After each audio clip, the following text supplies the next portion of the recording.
Welcome to The Explainer. Today, we're going to dive into the really profound wisdom of philosopher Clovis de Barris Philo. We're pulling from this amazing conversation he had on the Pod Pop podcast to really break down his philosophy for living a life that actually feels full of purpose. Okay, let's just jump right in with a super powerful idea from Clovis.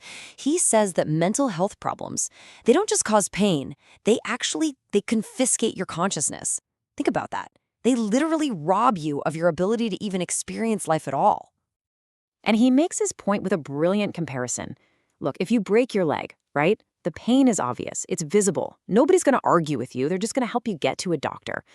But depression, that can be so much more severe, but it's completely invisible. And because of that, it gets written off as, freshness or just a lack of willpower. And that leaves people suffering all alone, in total silence. So, this leads us right into our first big theme. This huge societal pressure, especially on men, to just hide their emotional pain. It's a really deep-seated issue, and Clovis just breaks it down with incredible clarity. Clovis explains that this whole thing is basically a social construct. For centuries, men were just given this role, right? You're the provider. You're the hunter, the protector. And over time, any kind of emotional expression got wrongly tied to fragility, like it was a violation of that role you were supposed to play. And the result of all that thinking?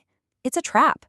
Men start to believe that showing any vulnerability, any sadness, somehow makes them less of a man. And that's such a toxic belief because it stops them from getting the help that could literally save their lives. But how do you find a way out of that kind of quiet desperation? For Clovis, it wasn't some slow, gradual thing. No, it was one single moment. A moment that was so life-altering, it basically split his entire life in two. There was a before, and then there was an after. He talks about his childhood as just completely apathetic. Can you imagine? He was just dragging himself through life. Nothing, and I mean nothing, brought him joy. He'd win medals in sports and just toss them away. He felt absolutely nothing. And then, at age 13, a teacher gave him an assignment, a presentation on petroleum. And as he's standing up there on that little stage explaining everything he'd studied, it just clicked. Everything fell into place. He realized he wasn't just talking, he was connecting, he was teaching. And right there in that moment, he found his calling, to be an explainer.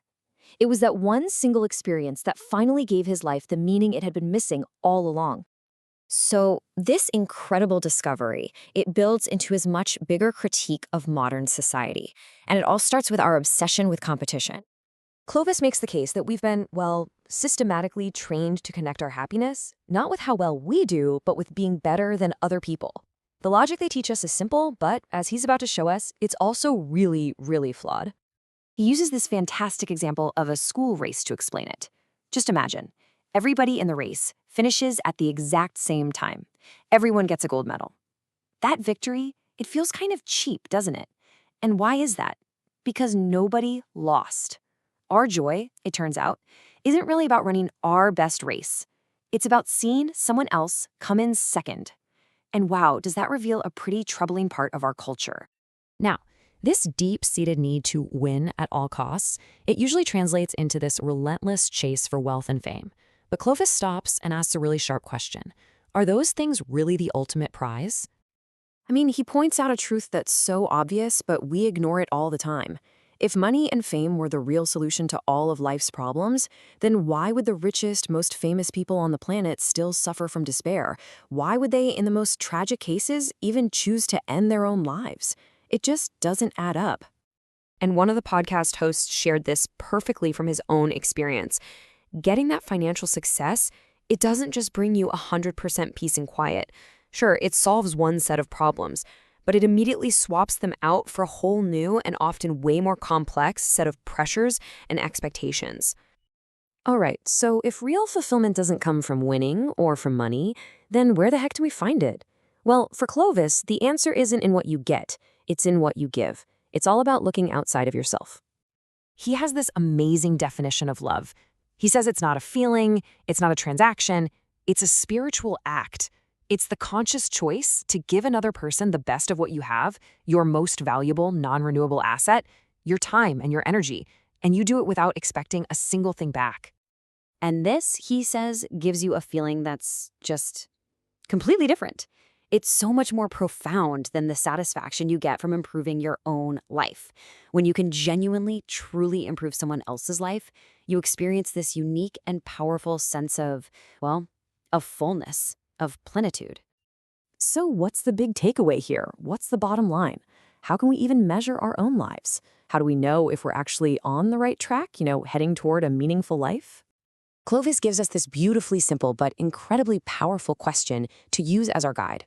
In any given moment, just stop and ask yourself this: would I want to repeat this? If the moment you're living right now is one that you would gladly live through again and again and again, then you've found a real sign of a happy, meaningful life. So the final question really is for you. Are you building a life that's full of moments you'd actually want to repeat?